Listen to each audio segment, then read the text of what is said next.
Assalamualaikum. Nak beritahu pagi ni kita sedang menuai ikan tilapia sistem rush yang telah kita bentuk di madrasah kita. Masya Allah, tabarakallah. Cuba tengok Ami pegang. Bagi Ami. Jangan lompat Ami. Besar dia. Tengok besar. So kita tuai gini. Tengok lagi. Sini.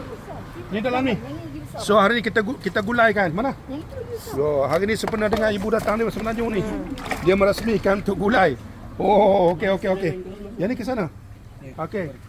Op. Terbang dia. So cuba tengok letong dekat. Punya banyak. Masya Allah, tabarakallah.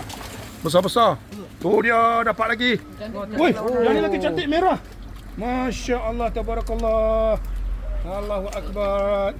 So insyaAllah airnya bersih. Kalau kita tengok airnya bersih, jernih dengan sistem brush kita. So ikannya tidak busuk. Ikannya bukanlah wangi maksudnya, tapi tidak hanyir lah. Tidak bau daging dia. Kalau bila kita masak. Ni lagi. Color dia lain ya. Masya Allah, cantiknya. Oh, luka dia. Luka dia. Nampak? Wah, jangan pegang lagi. Tak sana luka. Sini. Sebab luka nanti dia sakit. Masya Allah. Okey kakak, begitu saja. Jadi siapa nak bantu kita untuk kita lebih besarkan sistem ini dan menjadi sumber makanan dan juga ekonomi madrasah, kita boleh buat jualan.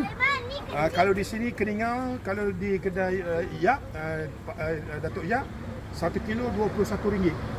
So kita boleh bagilah 1 kilo RM20. Dan kita packing, nak mari beli kat sini, kita pack RM10. Ayo membantu madrasah.